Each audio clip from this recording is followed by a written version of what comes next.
תוכן כל הסרטונים שנוצרים על ידי קייזן קריפטו הם למטרות לימוד בלבד. כל הרעיונות, דעות או התחזיות הם למטרות מידע בלבד ואין לראותם כהמלצה להשקעה, מסחר או לניחוש בשווקי המניות קריפטו פורקס. כל השקעה שנעשית באור הרעיונות, דעות או התחזיות המתוארים או מרמזים כאן מתבצעת על אחריותכם האישית והבלעדית בלבד. אני לא יועץ השקעות, הסרטונים הם למטרת לימוד בלבד ואינם המלצה לקנייה או מכירה של כל נייר ערך. הצופים מסכימים לא להאשים את המוציא לאור והעורך של קייזן קריפטו דין לכל אובדן כספים אם ישנם שעשויים להתרחש משימוש באמצעי התקשורת הזה, סרטונים ואתר. קריפטודין קייזן קריפטו אינם אחראים לכל החלטת השקעה שנעשית על ידי הצופים או המנויים שלהם. סחרו באחריותכם האישית והיוועצו עם מומחי השקעות לפני השקעה. וזהו, סיימנו את הפתיח. מה שלומכם חברים? התגעגעתי, המון אנרגיות. וכמו שראיתם, הרבה זמן לא היו סרטונים. עכשיו זה מכמה סיבות. סיבה ראשונה, עברתי דירה, קניתי דירה, תודה רבה, בשעה טובה, בעזרת השם, בנדר, טפו טפו טפו. דבר שני, הגרף עושה את שלו, זה משפט שאני אומר את זה הרבה זמן. זאת אומרת שאני יודע מתי אני רוצה להיזהר ולא להיות בשום מקום. לפעמים הדבר הכי טוב זה לחכות. בשוק הזה יש לנו שלוש אופציות שאנחנו יכולים לעשות. לקנות, למכור ולחכות. זהו. כרגע הדבר הכי טוב הוא לחכות. עכשיו השורט שלי כבר בפנים והוא בפעולה, ואנחנו גם רואים שאנחנו לא מצליחים לפרוץ את הקו הזה פעם אחת, פעם שנייה, פעם שלישית, פעם רביעית, ביי. עכשיו אני באמת חושב שאנחנו מפה כבר נרד, ואולי נרד זה היום או מחר את הירידה, והאזור שבאמת נבקר בסופו של דבר זה 33, 32. יש לנו פה רגע, נגיד ביי ביי לכל הציורים, בום!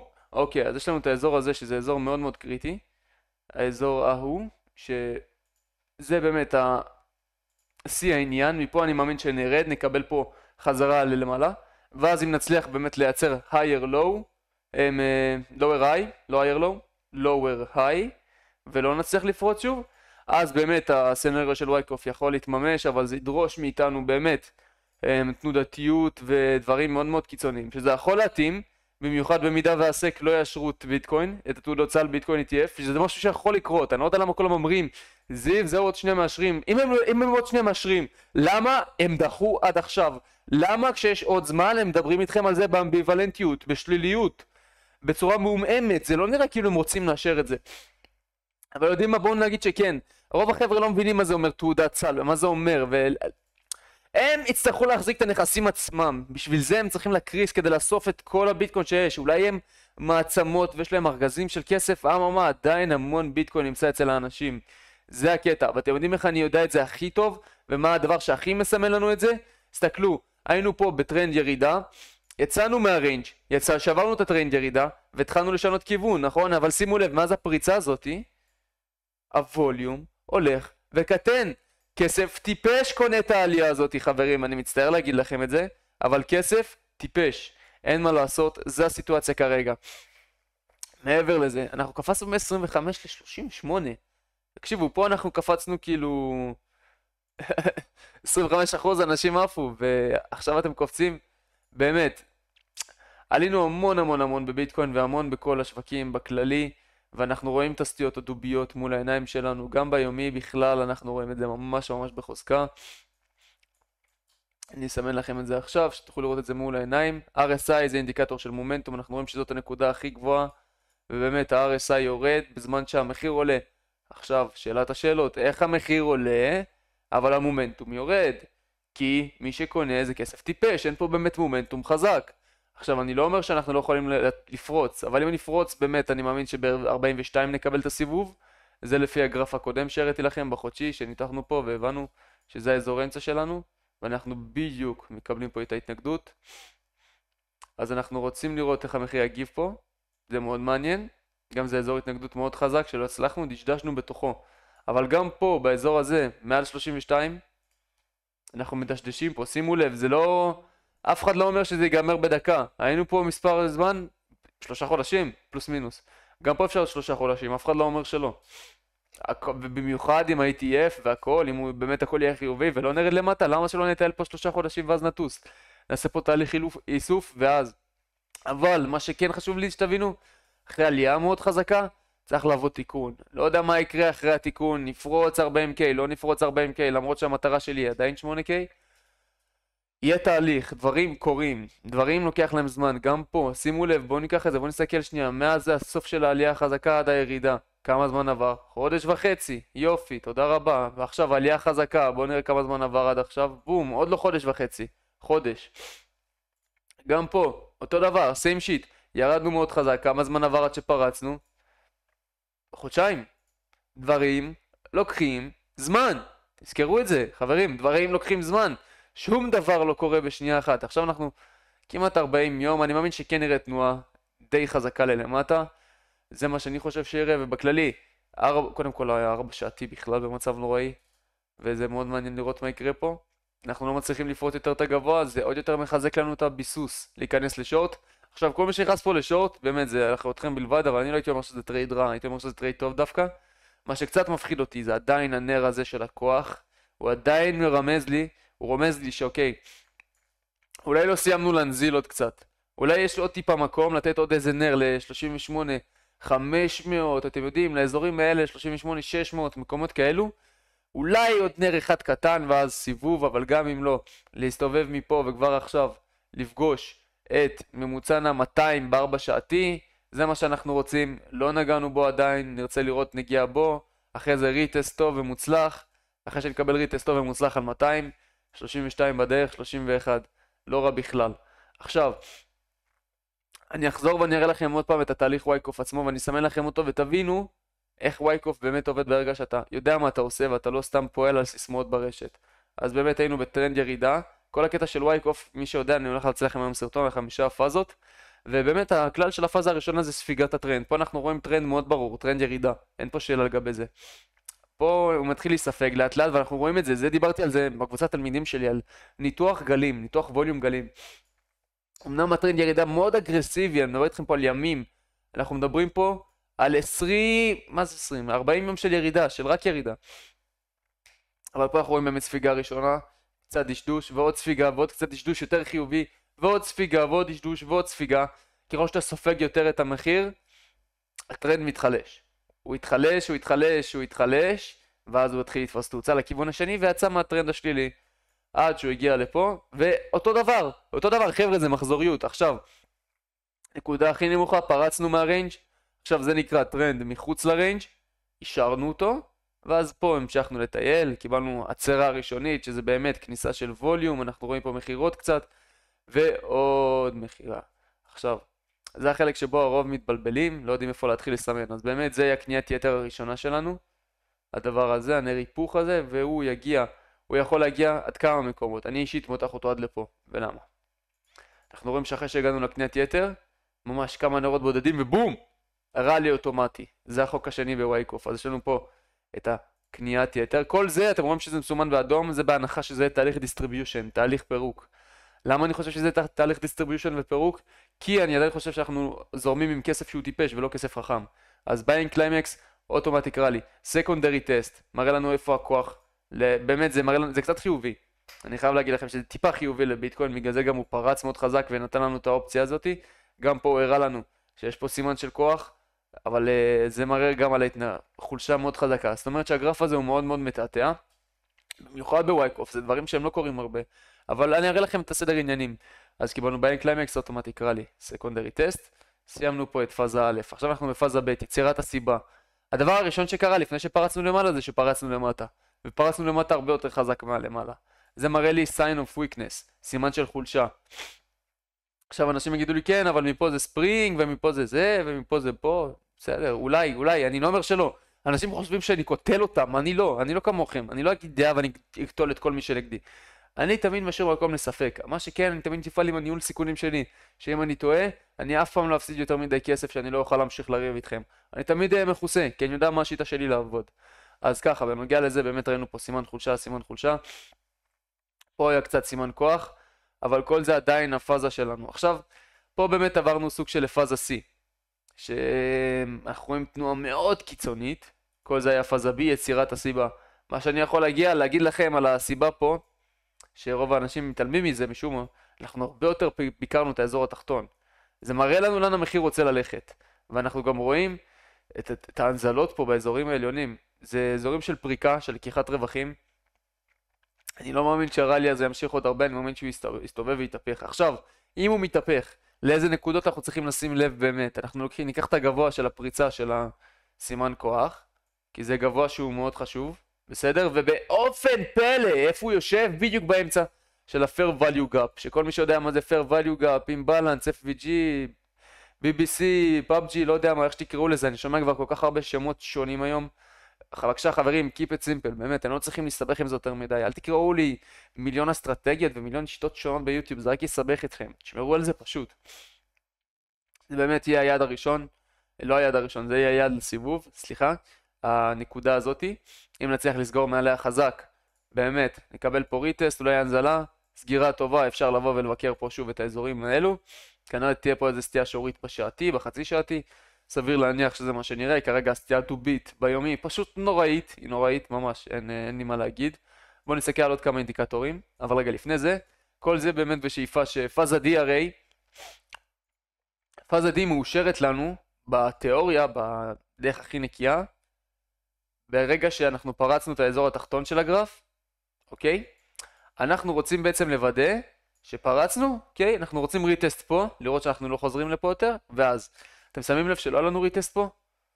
אין ריטסט, אין פה, זה הפריצה, רגע דשדושון, אולי בארבע שעתי, בשעתי תמצאו ריטסט מסכן קטן, אבל זה לא ריטסט של יומי, ריטסט ברור, חזק, יפה, כמו זה, ריטסט, בום, וזה נקרא ריטסט, אבל זה לא. לכן זה עוד ממש מאשש לי את העניין שהגרף הזה אני מאמין שהוא יכול להיות בתהליך של פירוק, ואם הוא יהיה בתהליך פירוק, העולם לא יהיה מוכן לזה. העולם לא יהיה מוכן. אני מדבר איתכם על LTC ב-20, BNB ב-60, XRP, גם אני רואה אותו קורס. מטיק, אני בכלל לא אתחיל לדבר, מטיק יגיע ל-0.3 ואמרתי את זה, הוא יגיע ל-0.5 ולקחנו המון רווחים, זה שהוא הסתובב ועלה, אין בעיה, הכל טוב. אבל לקחנו רווחים, אז אל תחשבו שאם הוא לא מגיע ל-0.3, אני לא כותב את הרווחים, כי התרעתי לכם עוד מ-0.9 שהוא יגיע ל-0.3. הרווחנו עליו ירידה של בערך 70-80% בלי מינוף. אז זה בשבילכם שתשימו לב. ובאמת, לא קיבלנו פה ריטסט, לא קיבלנו פה ריטסט על הגבוה, לא קיבלנו פה ריטסט. אנחנו רוצים לראות משיכה לאזורים האלה, זה אזורים מאוד קריטיים. לתפוס מפה שינוי כיוון, זה בהחלט יהיה נחמד. אם אנחנו בשורט, איפה הייתי שם יעדים? קודם כל, יעד ראשון וברור, אתם חייבים להציב לכם או פה או פה. יעד שחסר לכם 50% מהטרייד, שתוכלו תמיד לקחת כסף ולהיות בטרייד חסר סיכון. ואז פה אתם מוגנים, תיקחו פה רווח שני, רווח שלישי, אתם סבבה לגמרי. אבל זה טרייד שצריך לבנות אותו באמת בצורה יותר רצינית, כל אחד לפי הניהול סיכונים שלו, אל תכנסו פשוט לטריידים בלי להבין. אבל מה שכן חשוב לי לציין לכם פה, עוד פעם, פריצה, ירידה בווליום, זה לא מה שאמור להיות, לא ככה. אם זה יורד הווליום, אז הוא צריך לרדת לתיקון, שלא יהיו מוכרים, אף אחד לא רוצה למכור, ואז תשים. זה לא מה שקורה. מה שקורה זה שאנחנו ממשיכים לעלות, הקונים יורדים, המוכרים עולים, זה לא טוב, זה סימן של היפוך, ואנחנו נראה מה יקרה.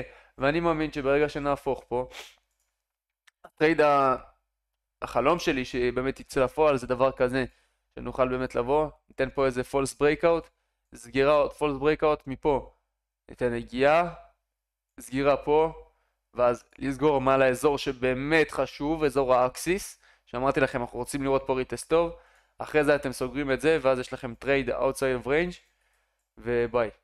עכשיו כל הדבר הזה, זה באמת, זה יכול לקחת תקופה, זה יכול לקחת חודשיים, זה יכול לקחת חודש וחצי, זה יכול לקחת לא יודע כמה זמן, בסדר? יכול לקחת גם חצי שנה, עד האלווינג. אבל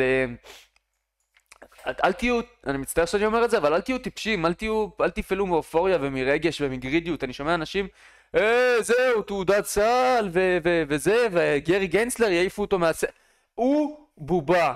הסק, בובה. כולם בובות. אתם חייבים להבין את זה. אף אחד לא באמת משנה. אף אחד. מה שצריך לקרות, יקרה. אתם רוצים להציב את עצמכם בצד המנצח עם כמה שיותר יסברות, שלא תצאו בסטופ או שתונזלו. זה השאיפה שלי, שלכם, של כולנו. אני מאוד מאוד חזק בעמדת שורט שלי, ואני לא יוצא ממנה, ואני לא יצאתי ממנה, ואני הראיתי לכם כמה חשוב אופי בשוק. כי אני ממאי שומר על הדעה שלי, ממאי. ושימו לב לטלטלה שעברנו ממאי. מדברים פה איתכם על חודש מאי, כן? מפה, כשהגענו לפה, בתחילת התהליך אמרתי לכם, חבר'ה, אני מאמין שמפה אנחנו נראה את הדרך למטה. למה? כי באמת גם זיהיתי את הדבר הזה, מה שאמרתי לכם בתחילת הסרטון. פה ידענו לתפוס לונג ראשון, פה ידענו לשים שורט, פה ידענו לתפוס לונג שני, פה אנחנו יודעים עכשיו לשים שורט. אם השורט הזה יצא לפועל ונקבל פה את פאזה C, שזה אומר חזרה לפה, היא לצאת מהטרייד ללמטה, מהטרנד ללמטה, אנחנו יכולים להגיע לאזורים האלו, לאלו, הכל יכול לקרות. הכל יכול לקרות. חשוב לי שתבינו, אתם חושבים שהדבר הזה, היפהפה הזה, ביטקוין, שהוא כל כך מגניב, ויש לו תועלת, והוא באמת, זה דבר מדהים, אבל אתם חושבים משום מה שהוא חסין. הוא לא חסין, הוא נכס פיננסי, כמו הכל. אולי יש לו את ההבדלים שלו, אבל בסופו של דבר כשאנחנו מדברים על מסחר, אנחנו מדברים על שווקים, אנחנו מדברים על משהו אחר לגמרי. מבחינת השקעה, ביטקוין חסר, אי אפשר להתנגד אליו, אי אפשר לעצור אותו, באמת, הוא חסר מעצורים. מבחינת השקעה בעיניי, כמובן, אמרתי לכם בתחילת הסשן הזה שצריכים להתייעץ עם מומחה להשקעות, זה לא סתם להקשיב לכל אחד, אבל בעיניי זה נכס מדהים, אבל מבחינת מסחר, לא השקעה, מסחר, אני מאמין שנרד. שמעו מה אני אומר, כי אנשים קוטלים אותי על זה, אמרת שהוא יהיה ככה, ככה, ככה. לא אכפת לי, אני קונה בכל מקרה, אם הוא יטוס ל100,000 אני אהיה שמח ככה או ככה. גם אם יהיה לי, אני אגיד לכם דבר כזה, גם אם אני שם את כל הכסף שיש לי בחוזים עתידיים ואני מנזיל את עצמי, אני עדיין אהיה שמח מהספוט שיש לי ומהארנק הקר שיש לי. לא אכפת לי, אני אומר את זה בשבילכם. אתם, החבר'ה שרק רוצים להיכנס, אתם תקנו ביותר זול, אל תקנו באופוריה, אל תפחדו, ככה הם רוצים להפיל אתכם בפח. ולא, אנחנו רק התחלנו עם הכדור שלג, עם המפולת שלגים של סיזי ובייננס ו-FTX, עוד לא התחלנו, חבר'ה! אתם שומעים את זה? אתם שומעים את ההתרגשות, את הרגש, אתם יודעים למה? כי FTX צריכים להתחיל למכור נכסים. אתם יודעים מה יש להם הכי הרבה? ביטקוין, איתריום, סולנה, מטיק, דודג' ויש עוד נכסים, הם צריכים למכור אותם. למה? כי הם פשטו רגל. ולמה הם מוכרחים לעשות את זה? כי ככה החוק פועל. ואתם יודעים ממה עוד שכחתם? ארצות הברית הודיעו לפני חצי שנה בערך, אפילו טיפה יותר, שיש ברשותם ביטקוין שהם הולכים למכור לשוק. סכומים מאוד מאוד גדולים. אנשים נוטים לשכוח מהדברים האלה. אתם יודעים ממה עוד אנשים נוטים לשכוח? מהאגרות חוב של 10 שנים, שהן גם הולכות להמשיך לעלות עכשיו חזרה. מה קורה כשהן עולות? או שעוצרים את הירידת ריביות, או שמעלים ריבית. וכמו שהבנו, ביטקוין לא מגיב טוב לאף דבר מהמקרים האלה.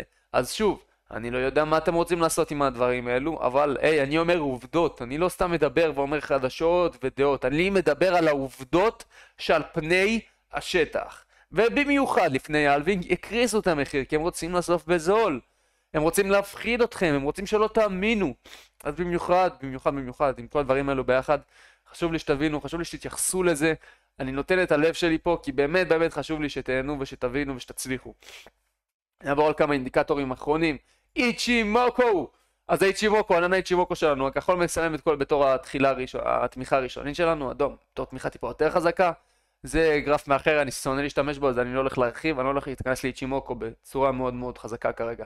מה שכן אנחנו רואים, תמיכה מאוד חזקה, הדבר הזה מאשר לנו שבאמת אולי ניתן פתילה למטה ואז נחזור. למה? כי יש תמיכה מאוד חזקה. אולי אני אומר לכם כן, זה קצב טיפש, אבל עדיין זה לא אומר שהתמיכה היא לא תהיה חזקה. הניתוח טכני עובד באותו דרך. זה דבר ראשון, בנוגע לאיצ'ימוקו, הייתי רוצה לבוא ולגעת בענן, אולי פה, אבל לראות נגיעה חוזרת לענן. אנחנו רואים פה את ההתחלשות, הקיג'ון הולך לצד בצורה ישרה והוא לא עולה, זאת אומרת שיש לנו פה תנועה צידית, אנחנו נכנסים עכשיו לתהליך. באמת, נרצה לראות מה קורה זה עם האיצ'ימוקו בשעתי, בארבע שעתי. גם מאוד מאוד מעניין, שעברנו את התמיכה הראשונה, הכחול, אנחנו מחזיקים ממש מעל האדום, אם נצטרך לשבור אותם מתחת לאדום, מתחת לענן, כחול, פורץ את האדום ללמטה, אפשר להתחיל את הירידה. זה האינדיקטור הראשון שלי, SSL Hybrid. זה אינדיקטור גם של מומנטום, הוא משלב לנו פה פרבוליק SAR, שזה Support and Resistance. פשוט הנקודות הקטנות האלה שאנחנו רואים אותם בתור תמיכה והתנגדות, ככל שאנחנו יותר רחוקים מהם זה טוב לנו, אנחנו קרובים אליהם, לא מצליחים לשבור, עוד יותר טוב לנו. עכשיו, שברנו את התמיכה עצמה, זה מראה על חולשה, זה לא אומר ששוברים, זה מראה על חולשה. ואז באמת קיבלנו פה עוד פעם טרייד חזרה, עוד פעם שורט לאיתות. למה השורט פה נכנס לאיתות? כי נוצרו לנו הנקודות ואנחנו רואים שאנחנו לא מצליחים לשבור אותם. לא מצליחים, אין, לא קורה. אז זה באמת עדיין, השורט לאיתות עדיין בפנים. בארבע שעתי זה טיפה יותר מבולגן, האינדיקטור הזה בנוי לטווח הארוך, אז אני לא נוטה להאמין לו ולהקשיב לו על הטווח הקצר. זה ככה טיפ ממני. קולד מקדי, זה גם אינדיקטור שאני מאוד מאוד אוהב, די ברור, אבל הוא פועל על גבי הממוצע נע, הוא די מדויק בעיניי, אני מאוד אוהב אותו. ובאמת אני ארצה לראות פה סגירה חזקה, ריטסט על הממוצע הזה, ואני שמח, כמו פה, פריצה, פה לא היה ריטסט, כן? חזרנו ללמטה ואז היה ריטסט חזק, כניסה של ווליום, טוב מאוד, ביי, סיימנו את הסיפור, זהו, as is. אז זה בנוגע לקולד מקדי, אנחנו רואים שאנחנו קרובים מאוד לתמיכה. מון פייסס זה גם אינדיקטור מעולה שהרוב בכלל לא מכירים אותו, כי אתם מתלהבים מהלק סלגו והשמק סלגו וכל השטויות האלה. הדברים האלה מדהימים באמת, אבל צריך לדעת איך להשתמש בהם, איך, לא סתם לעשות את זה. בקיצור, אז במון פייז, אנחנו כרגע ניכנס עכשיו לפייז של תנועה. כמו שאתם רואים שאנחנו באזורים הלבנים, יש לנו תנועה שהיא קבועה, רגועה. אזורים, המון פייז זה באמת התנועה הקריטית יותר, אז אני חושב שעכשיו נקבל באמת דשדוש לכיוון האזור שאנחנו רוצים, פלוס הריטסט המבוקש עלינו יגיע עכשיו, כנראה שזה יהיה כמו איזה דבר כזה, משהו חמודי, משהו לא יותר מדי, ואז ניכנס למון פייז ובום! ניכנס למטה. זה מה שאני חושב בנוגע למון פייז, אנחנו נראה גם את זה. וזהו, דבר אחרון שרציתי להראות לכם, זה התנחה והתנגדות, אבל זה כבר אתם מכירים את זה, דומה מאוד לבולינגר, מאוד מאוד ברור, מאוד מאוד פשוט, אני לא רוצה לגעת בזה כרגע. רק חשוב לי באמת שתבינו, הממוצעים נעים זה הכל, חבר'ה, זה הכל. ברגע שהם יופיעו זה יהיה הכל. וואו, אוקיי. ברגע שנשבור את 20, הבא בתור שניגע בו זה 50. זהו, ככה זה פועל. עכשיו כולם, גולדן קרוס! היה גם דאט קרוס. אל תשכחו את זה.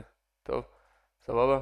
פה היה לכם כבר גולדן קרוס ראשון, קיבלתם את העלייה הראשונה. עכשיו קיבלתם דאט קרוס, לא קיבלתי ירידה מאוד חזקה, וקיבלתם עוד גולדן. זה טריק קלאסי להפיל אנשים בפח. קלאסי. ואם זה יצא לפועל, וזה יעבוד, וואו, אתם, קודם כל יכאב לכם שלא הקשבתם, אבל תמיד תטילו ספק, אני לא אומר בגלל שאני צודק ובגלל שאני יודע הכל, תמיד תטילו ספק בהכל, בשוק, בכל דבר שאתם יכולים להטיל בו ספק, תטילו ספק, ותחליטו בעצמכם, אל תתנו לאף אחד להחליט עבורכם, כי חייב לעשות את המחקר של עצמכם, להבין למה אנחנו עושים את הדברים, להבין מה הסיבות לכל דבר, זה חובה. אז בעיניי חברים, אנחנו מתחילים היום את הקריסה, אנחנו מתחילים היום את הירידה, שיהיה לכולנו יום מאוד מאוד מעניין ומלא בהצלחה לכולם, אני מקווה שתשמרו על עצמכם ועל המסחר שלכם עם ניהול סיכונים, עם הכל, תהיו מאוד מאוד זהירים, מאוד מאוד חשוב, ובאמת, תודה רבה שהצטרפתם לסרטון הזה, התגעגעתי אליכם, ואני אעלה היום בעזרת השם עוד סרטונים, גם וייקוף וגם 0 ל-100, הכל ממשיך כרגיל, חבר'ה, לא הפסקתי. אז אוהב אתכם המון חברים, ונתראה בסרטון הבא.